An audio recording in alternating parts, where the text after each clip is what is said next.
Namaste. My name is Manoj. Thank you for joining us. I just came from India a few weeks ago. That's why I'm extra brown. But today's presentation is going to be on Durga and decoding Durga and overcoming the fear of death. And as you can see, I have my whole family with me. This is a big statue of Durga.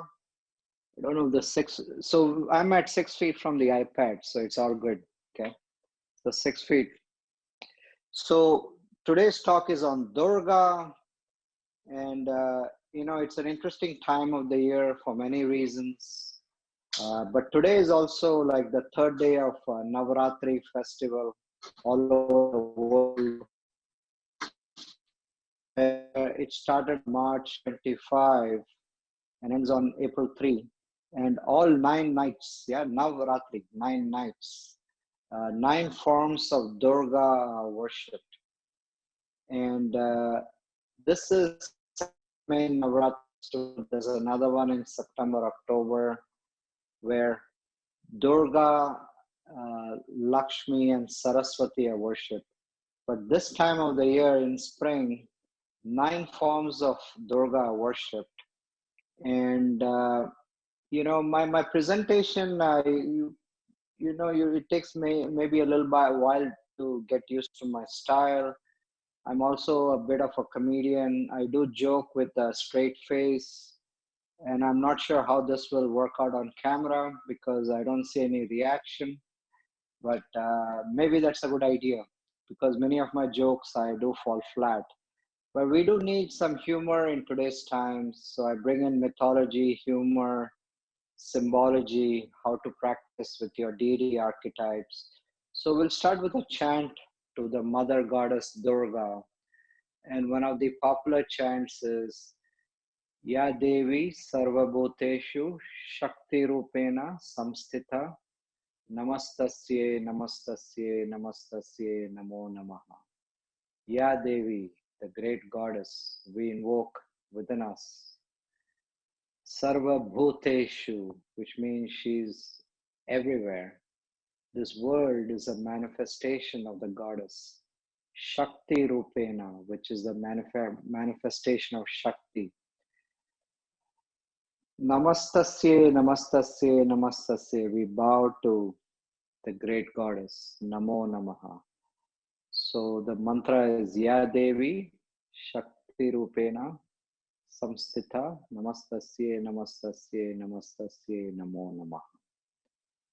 So the source text for this mythology is called Devi Mahatmyam.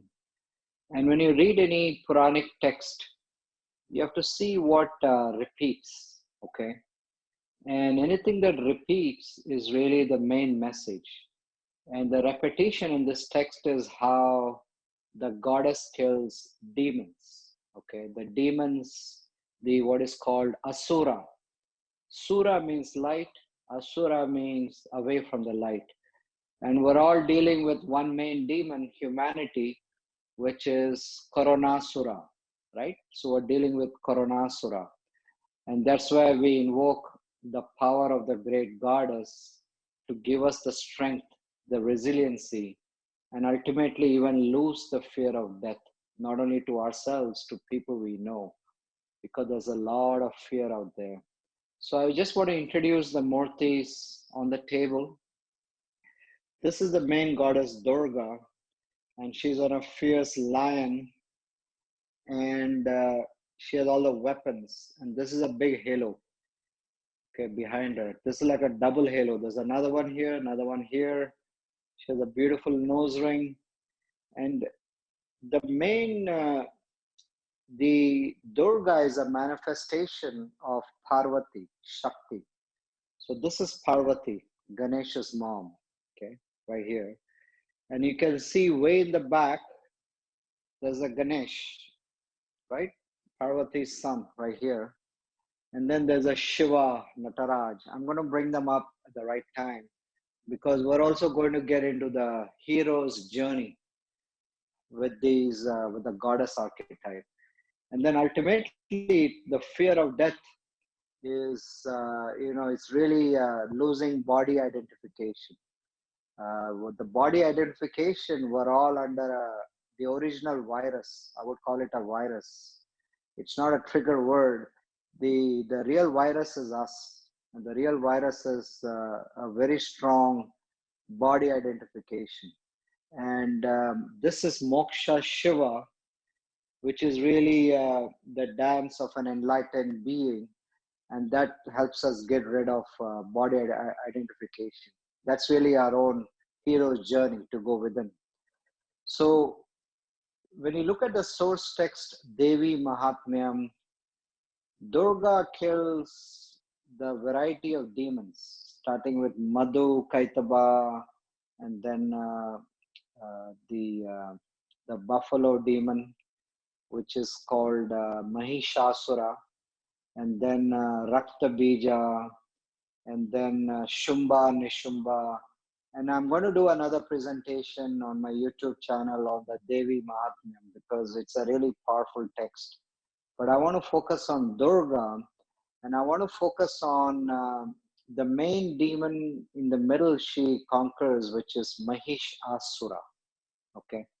So the easiest way to understand these deities, these gods and goddesses, is they are archetypes within us, okay? And each of them is a reflection of totality. So it is not really, polytheism. It is actually what is called kenotheism. Kenotheism means any deity or archetype you work with is a reflection of totality. It is the whole. So when the archetypes are within you, right? And the word archetype came from the Swiss psychologist Carl Jung 100 years ago. He was inspired by these deities. He said they are archetypes within us. When the archetype within you is totality, guess what? You are totality. You are Ishvara. So that is the ultimate message, that who you are is consciousness, never born and never dies. And the thing that paralyzes us is really body and mind identification. And the spiritual journey, the hero's journey, is to overcome that. So one of the main obstacles in a journey is the ego, right? This body and mind, where the ego leads to excessive identification.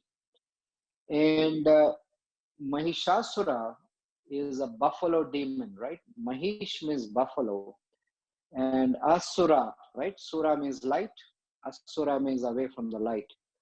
So this demon, what does a buffalo do? It's like very heavy, it's slothful, covers itself in mud. That's a very deep, like rajasic and tamasic energy, very deep energy that at the root of everything causes a lot of problems for us. Okay, it is the ego. And this demon also, before he becomes a buffalo demon, he was a regular yogi. So here's an example where, nobody's 100% evil, nobody's 100% good. There are like 54 shades of gray, okay? And this demon does a lot of yoga, so he does a tree pose. And I'm glad you can't see my hands or my legs because I'm not a hatha yogi. I'm more a mythology and a philosophy teacher. But this demon does a lot of yoga, doing a tree pose. He literally stands on one foot for like 1,000 years. It is to demonstrate tapas. Tapas means friction or heat. And your spiritual practice, sadhana, can do that. But remember, the ultimate goal of the spiritual practice is to progress from what is called tamas to rajas to sattva.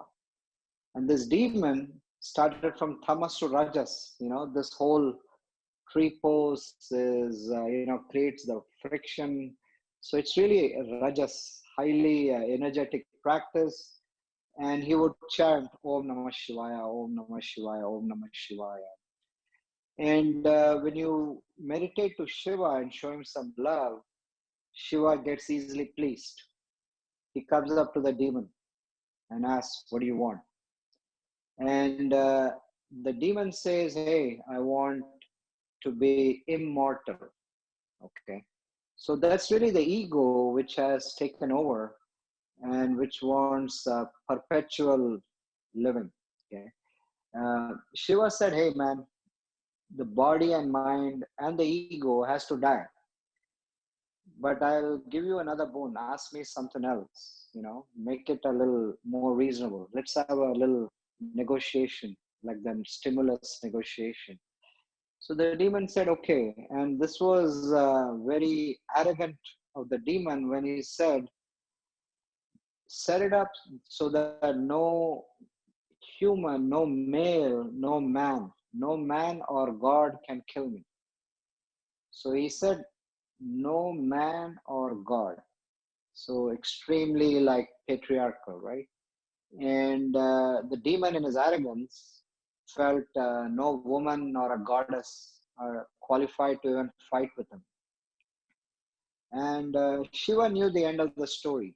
Okay, Shiva and Shakti already knows. And I'll tell you another story about why Shiva and Shakti already know. But Shiva knew the end of the story. How is it going to pan out? So Shiva said, okay, we'll do it.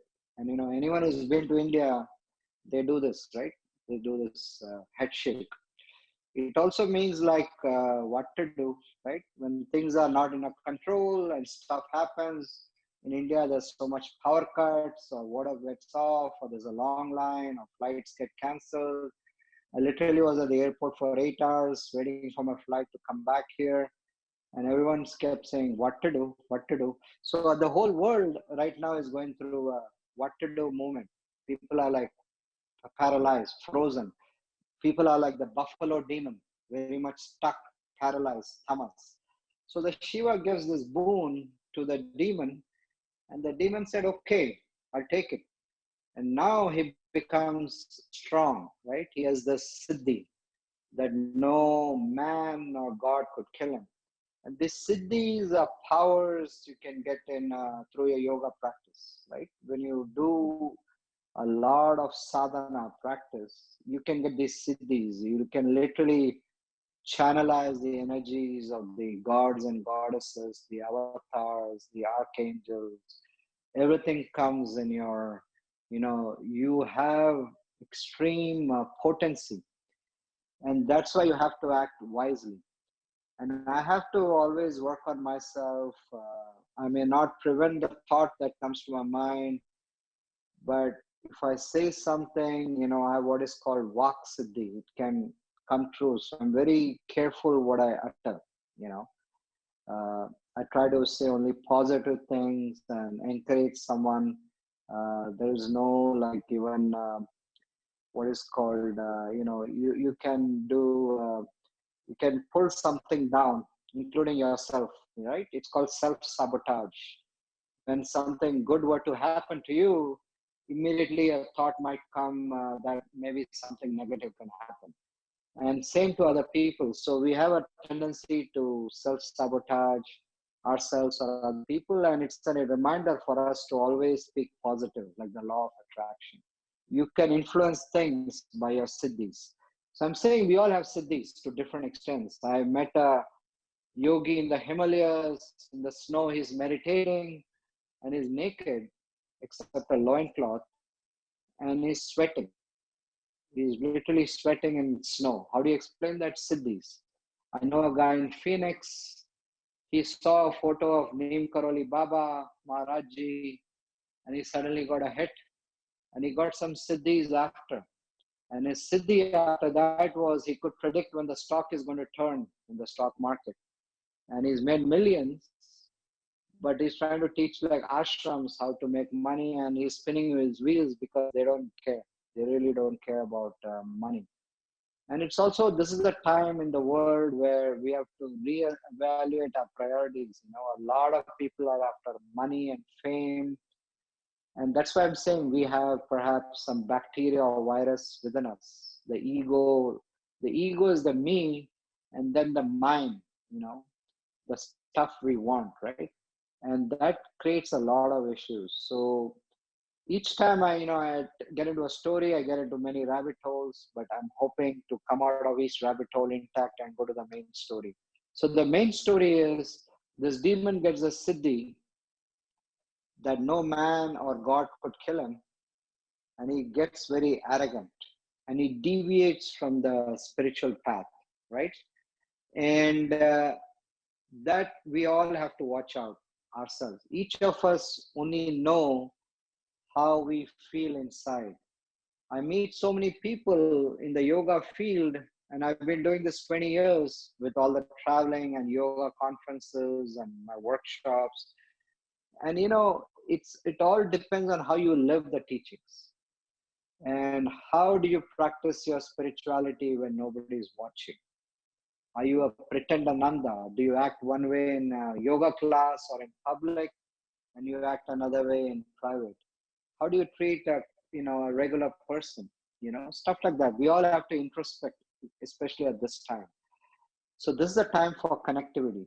So this demon loses that connectivity, and he starts to torture people, and the world gets out of balance. Okay, as it is happening now. So people go to Lord Shiva and tell him, hey, what have you done? You've created a Frankenstein, save us. And Shiva says, hey, it's too late.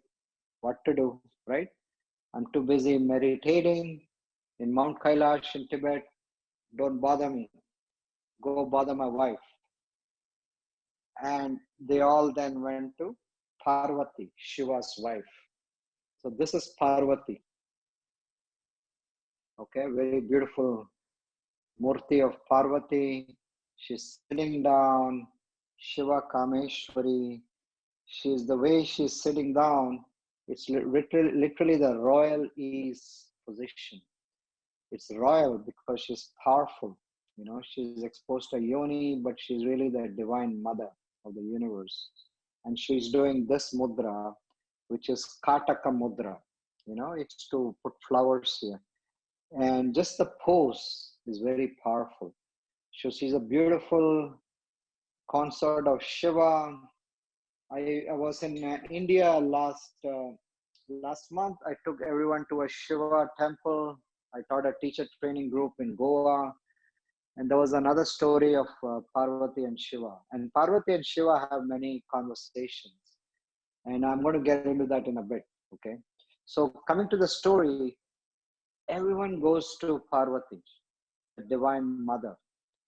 And the Divine Mother says, okay, she feels the compassion. She feels empathy that the world is out of whack. And in these times, we really want a massive assist from Parvati. So she says, I'll help you. So it's always the men who make a mess, and then the woman comes, right? And how does Parvati come? She comes as Durga, because Durga means difficult to conquer. And she comes on a massive lion. This is the lion. It's a very heavy statue, Murti. I'm going to try and bring it to the camera so you can all see her. And Parvati comes on a lion with all these weapons. Okay, beautiful, beautiful lion. Let me make sure you can see the face. And she is literally a manifestation of Parvati. And it is like you have different manifestations yourself, right? You are a yoga teacher, you're a mom, you're a significant other. So you have different avatars, manifestation yourself. So Parvati is, transmutes into Durga. And, it's interesting. This is Navratri festival, right? Started March 25 and March 3rd. The last day of the Navratri festival is called Ramanami, which is the birthday of Lord Ram. And, it's fascinating. There's a place called Rameshwaram in India, South India. I'm going to take people there in January. I'm doing an India trip. It's all going to work out. I'm going to take people there. And there, Ram worshipped Durga before embarking on the war with Ravana, going to Sri Lanka and fighting. So even the Lord Ram, the avatar of Vishnu, worshipped Durga. So Durga is used whenever there's a tremendous work to be done, which is very difficult. Durga means difficult to do. Okay, so we take the darshan, the blessings of Goddess Durga to help us, give us the strength. So Parvati becomes Durga, and the first thing she does is she has a big committee meeting of all the gods and goddesses, right? And that's another way of the goddess feminine energy, which is really more inclusive, bringing everyone. Now I'm saying it can be for men and women. It's not a gender. Femininity is more a principle, not a gender. Okay, so one has to be careful not get into the whole like triggering gender issues. I'm talking about the feminine and masculine principles, like the yin and the yang, right? The feminine is a yin, the masculine is a yang. So I'm yin-inviting you, right? Yin-inviting to the feminine principle. And I know Heather's consort Mark likes me using the word yin-invite. Hey, Mark. And so the feminine principle is more of inclusion. Invite everyone with different talents to contribute towards conquering a common enemy. And the common enemy is the buffalo demon Mahishasura. So she invites all the gods and goddesses to give a part of their energy, their Shakti to her. So Shiva himself gives this Trishul, the trident. Kali gives the axe. Lakshmi gives the lotus. The mace, the club, was given by Hanuman, the Gada. And then Lord Vishnu gives the conch shell right here. It's a conch shell here, the discus, and the discus and the conch shell. Okay, and then Ram gives the bow, and the beautiful face comes from Parvati. So Durga is really an amalgamation. It's really heavy, that's why I have to keep moving it. Durga is an amalgamation of all the gods and goddesses. So if there's one archetype within you that you can call upon during these times, and there's a mantra to chant to bring out the archetype, Om Dum Durgaye Namaha, where you pull the archetype from the collective unconscious of Kal Jung, from the oneness, all the way to your mind, right? Om is the oneness. Dum is the Bija mantra, the intuitive layer. Durgaye is the mind layer, the form. Namaha is when you articulate. So each time you chant the mantra, you're pulling the archetype from the oneness Om to your mind. Om Dum Durgaye Namaha. Om Dum Durgaye Namaha. Om Dum Durgaye Namaha.